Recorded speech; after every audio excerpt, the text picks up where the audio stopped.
Long time no video. Way too long. Uh, Stuff keeps coming up, which is a poor excuse, but uh, it's demoralizing. A lot of what seems to be going on lately. One day I was planning to make a video, and then some things happened in Charlottesville, which is not super close to us, but it's not all that far away either.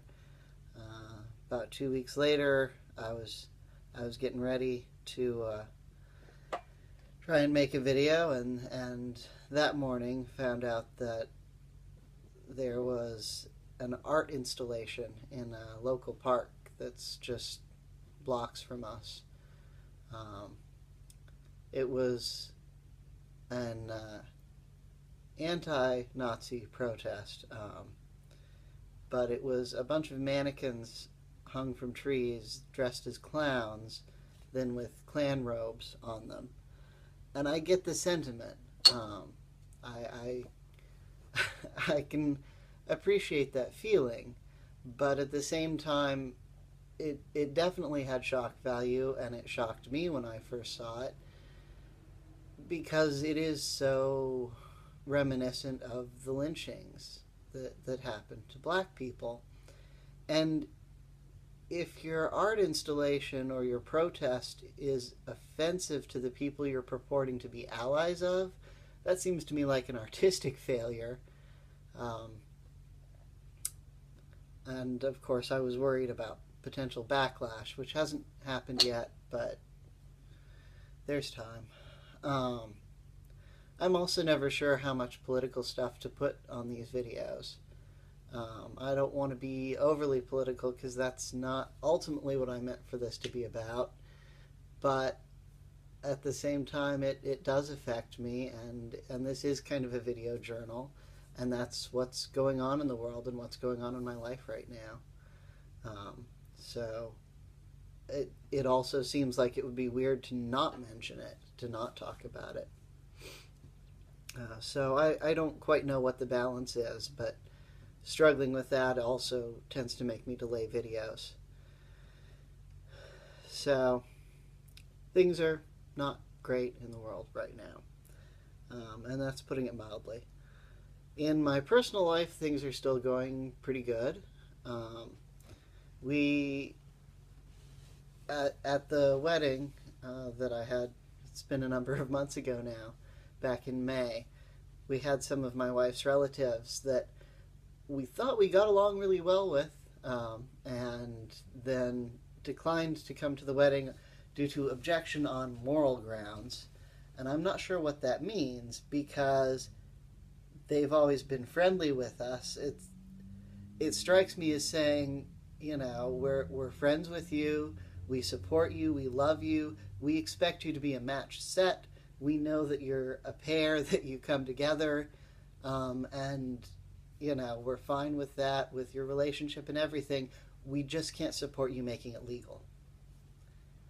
And that's an odd stance to take, to object to one tiny piece of the picture while still being okay with the rest.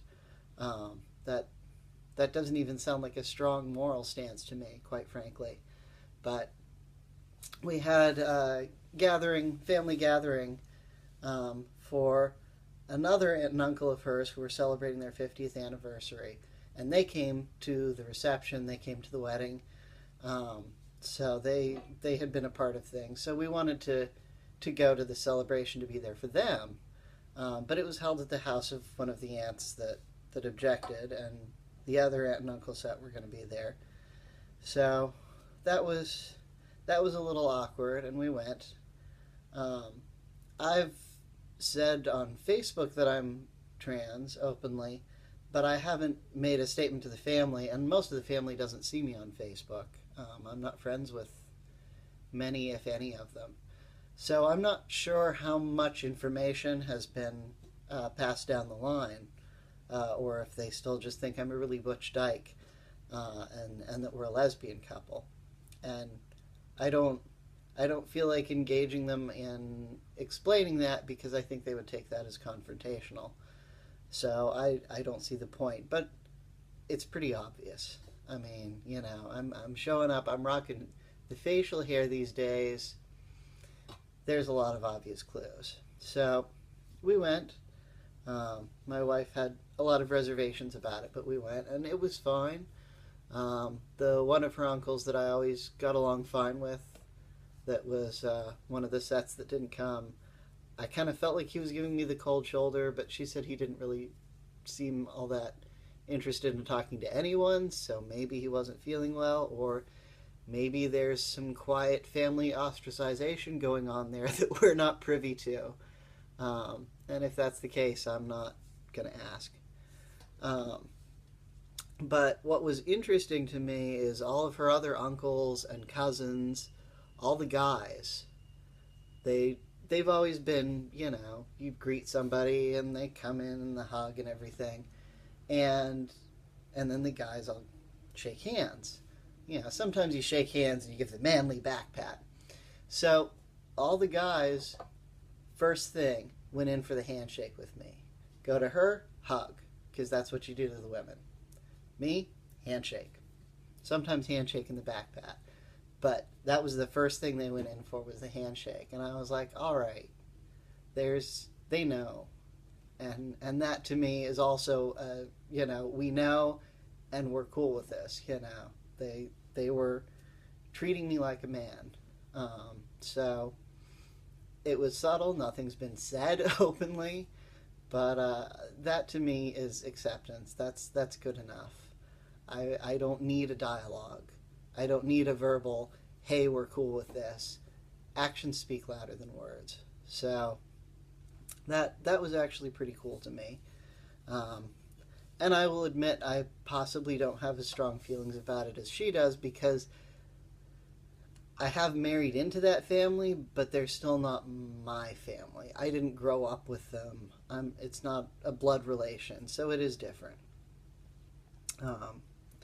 So, and growing up apart from my own family, the bearing that family's opinions have on me feels less significant, I think, versus my wife, who grew up with much of her family being local.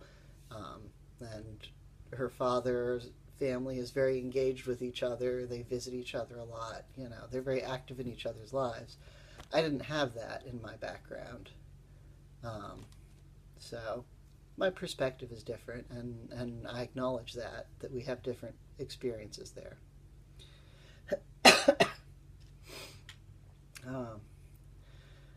So socially, I'm getting taken as male probably 90% of the time, by people who don't have a past history of knowing me. At work, there are a number of clients that have known me for years, and so they still see me as female because they've got that long background of thinking of me that way. On the flip side, I'm seeing a few clients here and there that we don't see very often. So they haven't seen me in a long time, and they see me, and I don't think they recognize me, because I hear it's not always directly to me. Sometimes it'll be a client talking to a relative that's there, or on the phone, or to the doctor, and it's, oh, and he said. So I'm getting read as male by those clients, and I think they just think I'm some new guy that's there. They don't even recognize that I'm the same person that was there before. I have heard with trans guys that is a thing that can happen, but just recently realized it was happening to me, so that's all right. I went through a lot of fun times with getting my gender changed on my driver's license. They had said to fax it in, which I did, and didn't get a letter back, refaxed it. It's been back and forth, trying to call the customer support number, and you don't get a live person or an option for a callback or any option that is useful. It was basically a machine recording that would tell you we're busy and hang up on you. So that's really an awesome system. But finally got through to somebody, and they said, oh, they don't take things by fax. So I mailed it in physically, and 2 weeks maybe, bam, got the letter. So at least once we got it through the right channels, they were fairly quick about it. So just this morning, I went and got my gender marker changed on my driver's license. I don't have the permanent license yet, but I have the paper that's the temporary one, and it's in the mail. So thank God that's finally done. That's pretty much the last of the official paperwork type things that I need to do. My wife changed jobs not too long ago, which means our health insurance is changing. I never got around to changing it with the health insurance because we knew it was going away. So start the new insurance with the right name and get it changed at my doctor's, and that's pretty much it. I've gotten my name changed and gender where applicable pretty much everywhere else I can think of, which means the bank, my voter's registration, my brain's passing out. The Social Security Administration was the first one that I did. You know, it's pretty much just health insurance. Props to the DMV. The bureaucracy has been obnoxiously painful. Like I was talking about the recording on the phone, every living, breathing person I have dealt with has been awesome. You know, Richmond, Virginia area DMV, I have not met a grouchy employee. They've all been very friendly. The last guy I had today, he wasn't super friendly, which I think is a gender difference thing. It's more been women, and the women are more sociable, and that is a gender construct that we encourage women to go over the top, being more sociable, whereas men are not pushed to be that way.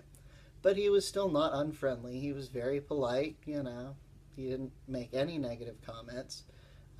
He did his job, and, you know, if there was anything else he could help with, and was very friendly and wished me a good day. So, you know, I've had remarkably good experiences. For all the jokes people make about the DMV, it's been a really positive experience. And I've started telling select clients at work that I'm trans, some of the sales reps and stuff, and nobody's reacted negatively. So, yeah, I don't know if I'm just lucking out or what, but I really haven't gone through much of the problems that I keep being told I should be expecting to go through. I do live in the Richmond area, and Richmond is kind of a blue, democratic, liberal enclave in the midst of an overall red state. So maybe there's that, but I don't know. Maybe I'm just lucky, or maybe things are changing. Sometimes the people who are contentious are the loudest, but are a minority. So if you don't run into them, and your odds of running into them may be less than the odds of running into people who, even if they're a little weirded out by it, are not going to object on that basis. Again, at the family gathering, one of the aunt and uncle sets that came to the wedding and has been very supportive, they're kind of conservative, and her aunt was talking to us about Jesus and how there's so much hate in the world and everyone just needs to love each other, and going on about all these people who have hatred have Satan in their heart, and they need to find Jesus. And as somebody who is not themselves religious, I just kind of nodded and smiled, because what can you do when you've got somebody who is espousing views that really are not your own religiously, but at the same time, the core values, the being kind to each other, just because we're all human and we're all in this together. I can get behind that. So, yeah, it was interesting. Onto the physical changes and stuff. I'm definitely rocking the facial hair. I had about 4 weeks growth at one point here, and I got some clippers. I haven't tried cutting my hair yet. That's kind of intimidating. But I did actually use it on my face, which is also intimidating. This angry, buzzing thing with a guard, because I wanted to make it shorter and neater, but I'm not ready to give it up. And the boss hasn't harassed me about shaving it, so uh, I made it shorter, but I kept it. I keep trying to shave off the neck beard, otherwise that gets scary. Um, and I did try to dye my hair to get rid of the gray, and that was with limited success. But and it's fading fast. My hairline, it's not going to show up on the video. My hairline seems to be changing a little bit, which is interesting. I'm noticing at the temples it's actually starting to recede. There used to be more hair here, so it's squaring up, which is perfectly cool. My father and my mom's grandfather all kept their hair. So I don't have a lot of worries about male pattern baldness. That doesn't run in my family. So I'm lucky there. Voice obviously is deeper. My upper range comes and goes at random. So I don't have a lot of control over that. Some days I can hit that tenor range. Other days it's like, no, it's just not happening. I think probably ultimately I will be settled in a baritone range, which is fine. I don't need to be a bass, but it's definitely gotten deeper. My boss went on vacation, so I made a recording for the phone, and we were listening to that compared to the recording I made like 6 months ago. And my boss and I looked at each other, we're going, that's way deeper now from 6 months ago. So there's been a noticeable change. Physically, I don't know, about the same. I've still been kind of slacking off, intermittent with the gym, so not a lot of progress there.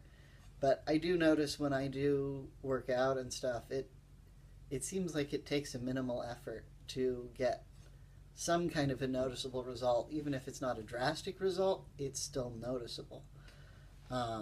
So yeah, any physical trainer that tells you testosterone doesn't make a difference in muscle growth is lying.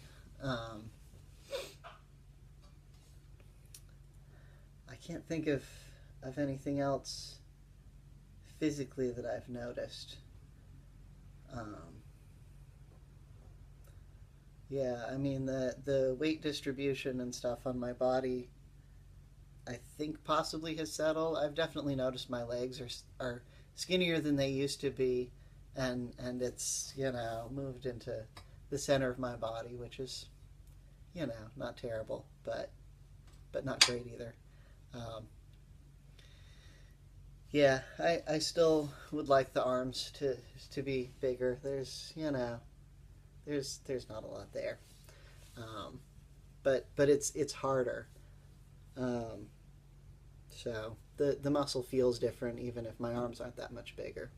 What I'd like is to present a different silhouette, but I'm getting taken as male now, so that's honestly good enough. Still not really wearing a binder. I don't know how well it shows here. I do wear like a sports bra a lot of the time, and it's not a completely flat silhouette.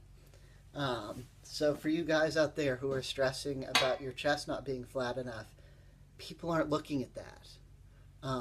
You get it just flat enough that it works with your figure, and dress in the right kind of shirts. These are fantastic. They lay on you way differently than a normal t-shirt does, differently than this kind of shirt, and it's great for just making your silhouette straight up and down. But yeah, I mean, you don't have to have a perfectly flat chest to be read as male. I have a binder, I don't wear it that often. I usually only wear it if I'm gonna be wearing something that it really matters, because it is good to bind as little as you can get away with.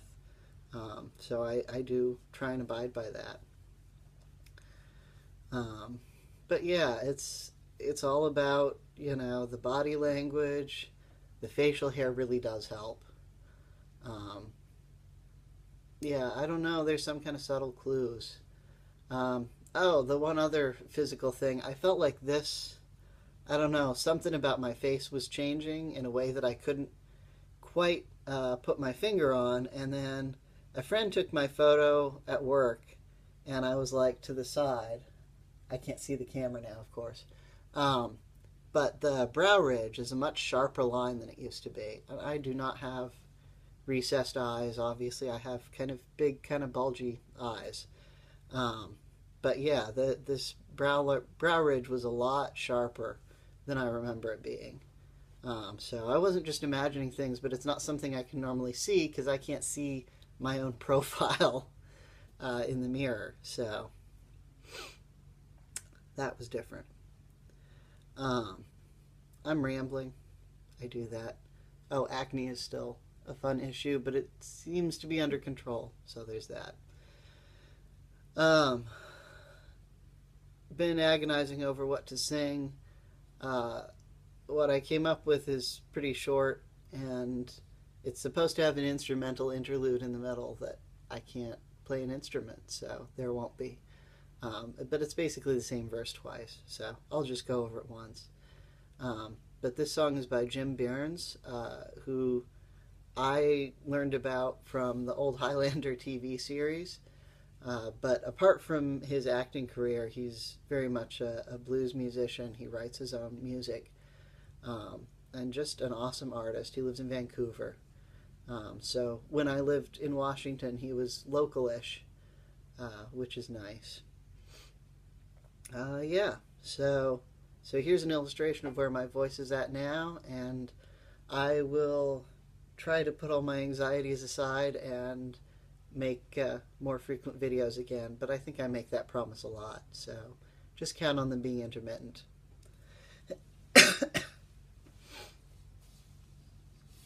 The song is called 12 Questions. Where do I go now? And who will I be? How do I find the words? What do you mean to me? Just what is it I want? Lord, tell me, what can I do? Why did I lie to myself? How do I get back to you? Who was it put up this wall? Why can't we tear it down?